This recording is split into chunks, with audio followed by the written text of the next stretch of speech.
Nama budaya, perkenalkan nama saya Vera Priani. Pada kesempatan kali ini saya akan membahas mengenai perkembangan agama Buddha. Sebelumnya jangan lupa untuk subscribe, komen, dan like video ini. Sekarang kita akan masuk ke materi videonya.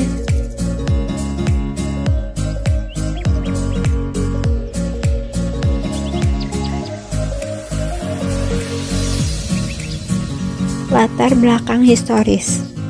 Dari penelitian yang diketahui bahwa agama Buddha terlahir di abad ke-6 sebelum Masehi di Nepal. Orang yang menjadi pencetusnya adalah seorang ksatria bernama Siddhartha Gautama. Agama ini muncul dari perpaduan berbagai kebudayaan seperti kebudayaan Helenistik atau Yunani, budaya Asia Tenggara, Asia Timur, dan Asia Tenggara. Agama ini juga muncul karena adanya reaksi terhadap hadirnya agama Hindu yang muncul lebih awal. Dari Nepal, agama Buddha menyebar dengan cepat, mengalahkan penyebaran agama Hindu ke berbagai daerah di India, hingga ke seluruh benua Asia. Hingga kini agama Buddha sudah menjadi agama mayoritas di beberapa negara seperti Thailand, Kamboja, Singapura, Myanmar, dan Taiwan.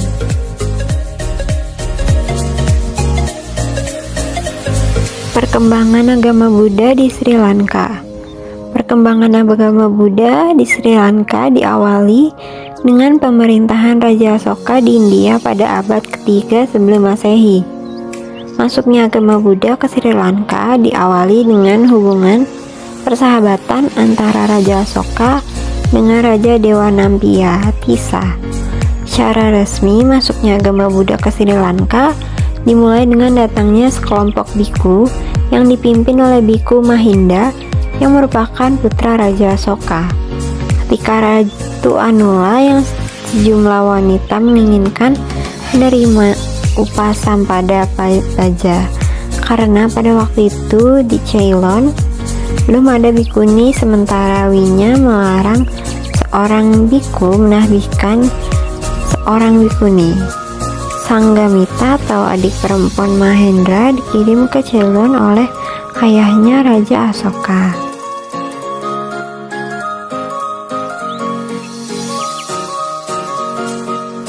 Ada dua peristiwa penting yang terjadi di Ceylon yang berkaitan dengan agama Buddha, yakni penanaman cangkokan pohon Bodhi dari Bodhi Gaya dan dipindahkannya relik gigi Sang Buddha dari India ke Ceylon. Dalam kitab Mahawamsa menyebutkan bahwa suatu stupa agung dibangun pada masa pemerintahan Raja Dutagamanu pada 101-77 sebelum Masehi. Pemerintahan Raja Watagamani pada 29-17 sebelum Masehi. Pernah terjadi Sangga Samaya keempat di Aluwihara, di mana pada waktu itu berkumpul 500 biku arahat yang hasilnya menuliskan kitab suci Tipitaka di atas daun lontar.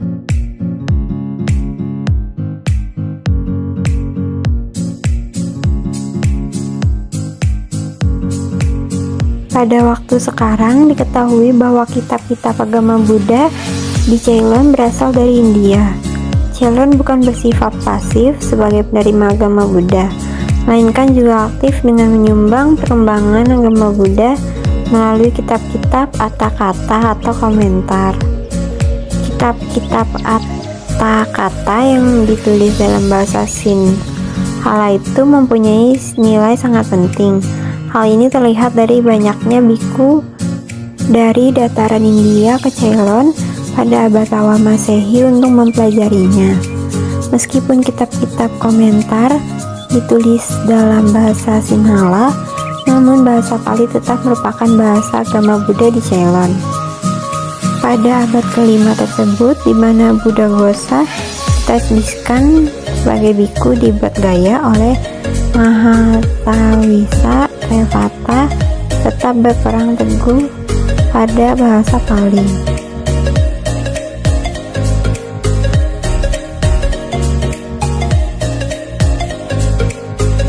Perkembangan agama Buddha di Cina. Disebutkan bahwa Asoka mengirimkan misionarisnya pada masa dinasti Qin di 221 sampai 206 sebelum Masehi ke Tiongkok. Pada tahun 217 sebelum Masehi, seorang biksu bernama Li Fang beserta 17 lainnya tiba di Xi'an, tetapi legenda ini tidak begitu sesuai dengan sumber-sumber lainnya. Menurut beberapa ahli sejarah Eropa, Kaisar Kerajaan Maurya atau Asoka Agung telah mengirimkan biksu kerajaan Masin Sawira ke India, Nepal, Bhutan, dan Cina untuk menyebarkan nasihat Buddha sekitar tahun 265 sebelum Masehi. Tetapi tidak ada konfirmasi apakah para misionaris ini sukses tiba di Tiongkok atau mereka bertanggung jawab atas perkembangan agama Buddha di sana.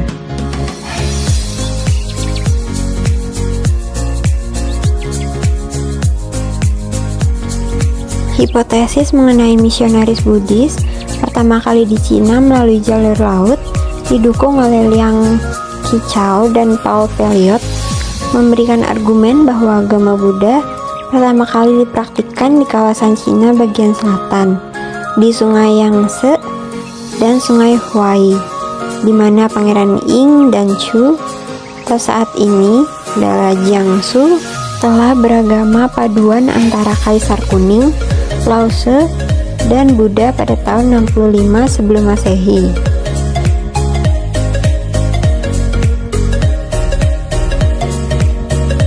Hipotesis jalur darat didukung oleh Tang Yongtong memberikan argumen bahwa agama Buddha menyebar dari arah timur melewati Yuezhi dan pertama kali dipraktikkan di bagian barat Cina di ibu kota Hangzhou yang saat ini adalah Henan, tempat Kaisar Ming membangun wihara kuda putih pada tahun 68 sebelum Masehi. Rong Xinjiang, seorang profesor dari Universitas Peking, telah memeriksa kedua hipotesis ini melewati beragam disiplin ilmu dan penemuan-penemuan terbaru termasuk naskah-naskah Buddhis Gandhara.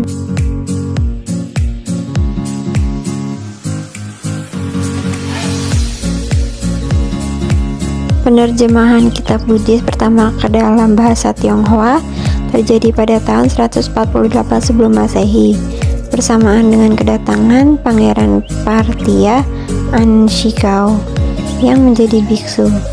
Dia membangun wihara Buddhis di Loyang dan mengatur penerjemahan kitab-kitab Buddhis ke dalam bahasa Tionghoa yang bertahan sampai saat ini. Anshikao menerjemahkan kitab-kitab Buddhis mengenai ajaran-ajaran dasar, meditasi Buddhis, dan Abhidhamma. Anshuan, seorang umat awam dari Parthia, juga melakukan pekerjaan bersama Anshigao untuk menerjemahkan kitab-kitab yang nantinya menjadi awal perkembangan agama Buddha Mahayana di Tiongkok.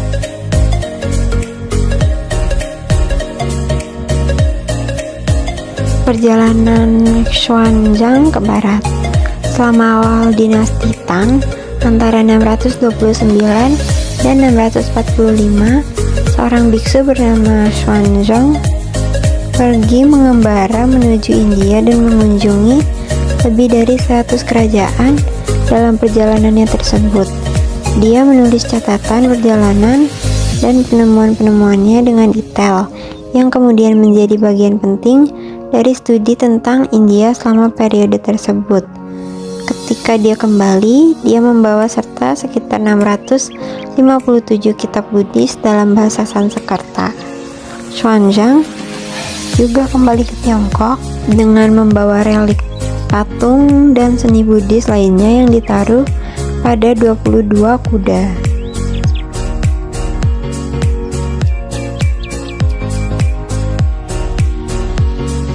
Sampai saat ini, agama Buddha sedang yaitu agama utama untuk orang Tiongkok. Pada bulan April 2006, Cina mengorganisir Forum Buddhis Dunia, sebuah event yang disediakan setiap 2 tahun sekali. Pada Maret 2007, pemerintahan Tiongkok melarang aktivitas penambangan di gunung-gunung suci untuk umat Buddha. Pada tahun yang sama, di Changzhou, pagoda tertinggi di alam, dibangun dan diurai untuk umum. Pada Maret 2008, organisasi Buddha Secchi Taiwan diizinkan terbuka cabangnya di Tiongkok Daratan. Hal-hal ini semakin menunjukkan dukungan pemerintah Tiongkok yang komunis dan sekuler terhadap perkembangan agama Buddha Mahayana sebagai agama tradisional dan mayoritas di sana. Sedangkan agama Buddha Theravada dan Tibetan tetap dipraktikkan oleh etnis minoritas di sebelah barat daya dan utara Cina.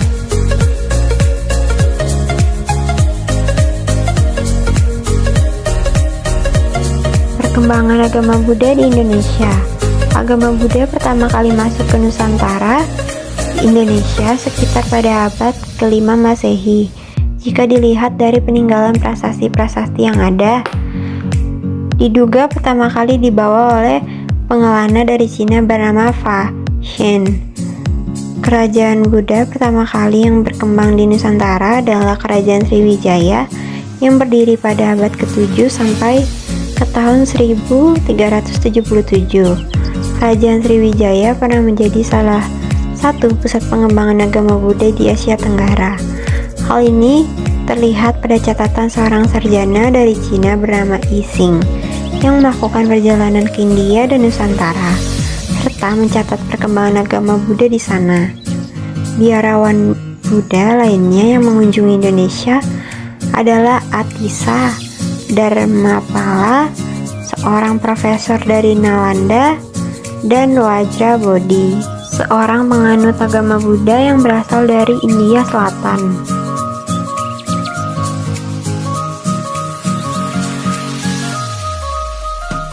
Di Jawa berdiri juga kerajaan Buddha, yaitu Kerajaan Shailendra, tepatnya di Jawa Tengah sekarang.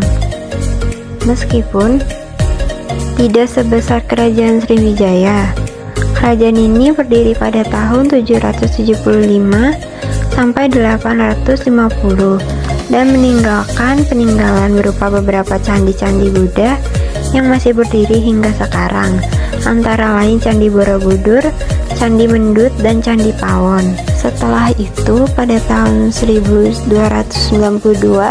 hingga 1478, berdiri Kerajaan Majapahit yang merupakan kerajaan Hindu-Buddha terakhir yang ada di Indonesia. Kerajaan Majapahit mencapai masa kejayaannya ketika dipimpin oleh Hayam Wuruk dan Mahapatihya, Gajah Mada. Namun karena terjadi perpecahan internal dan juga tidak adanya penguasa pengganti yang menyamai kejayaan Hayam Wuruk dan Gajah Mada, maka Kerajaan Majapahit mulai mengalami kemunduran. Setelah keruntuhan Kerajaan Majapahit, maka Kerajaan Hindu-Buddha mulai tergeser oleh kerajaan-kerajaan Islam.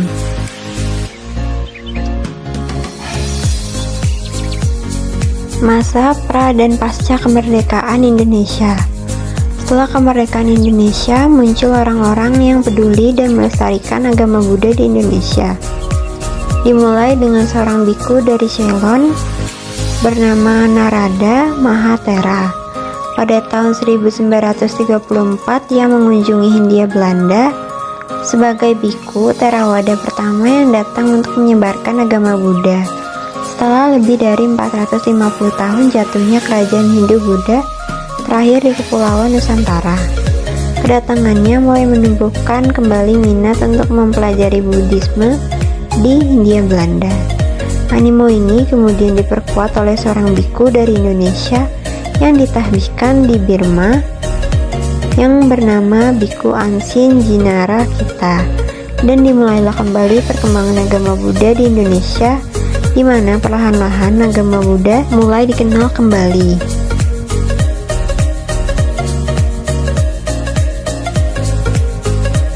Pasca gerakan 30 September.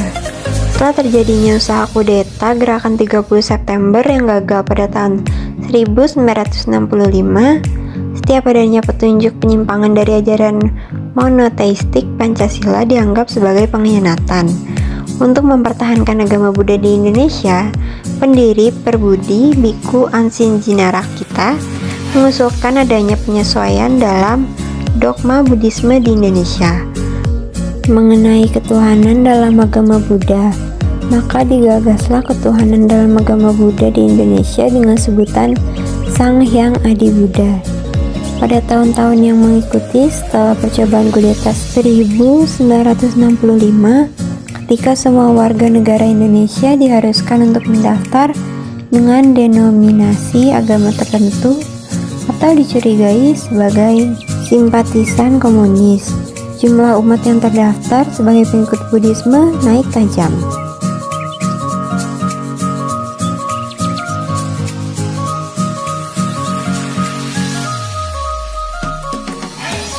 Masa dimulainya sensus penduduk.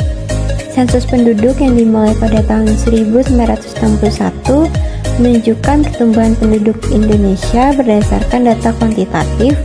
Rata-rata laju pertumbuhan penduduk tiap 10 tahun yaitu 1,834%. Jadi dapat diprediksi jumlah penduduk Indonesia pada tahun 1100 yang merupakan mayoritas penganut agama Buddha, yaitu sekitar 24,1 juta penduduk. Menurut sensus nasional tahun 1990, lebih dari 1% dari total penduduk Indonesia beragama Buddha, sekitar 1,8 juta orang. Kebanyakan penganut agama Buddha berada di Jakarta, walaupun ada juga yang di lain provinsi seperti Riau, Sumatera Utara, dan Kalimantan Barat. Namun jumlah tersebut bukanlah jumlah yang sebenarnya, karena pada saat itu agama Konghucu dan Taoisme tidak dianggap sebagai agama resmi di Indonesia, sehingga mereka disensuskan sebagai penganut agama Buddha.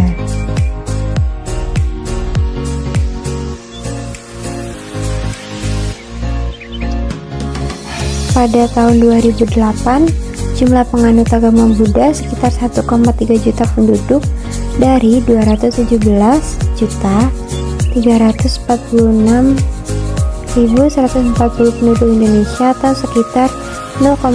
Pada tahun 2010, jumlah penganut agama Buddha sekitar 1,7 juta penduduk dari 237.641.326 penduduk Indonesia, atau sekitar 0,72%.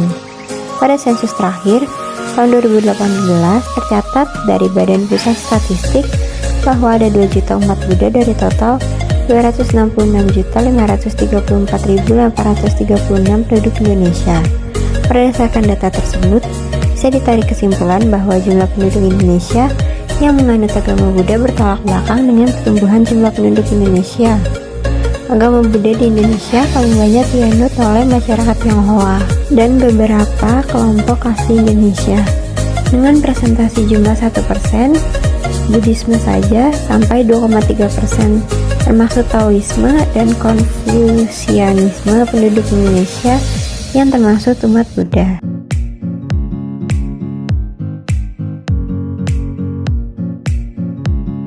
Demikian pembahasan materi pada kali ini, kurang lebihnya mohon maaf. Terima kasih.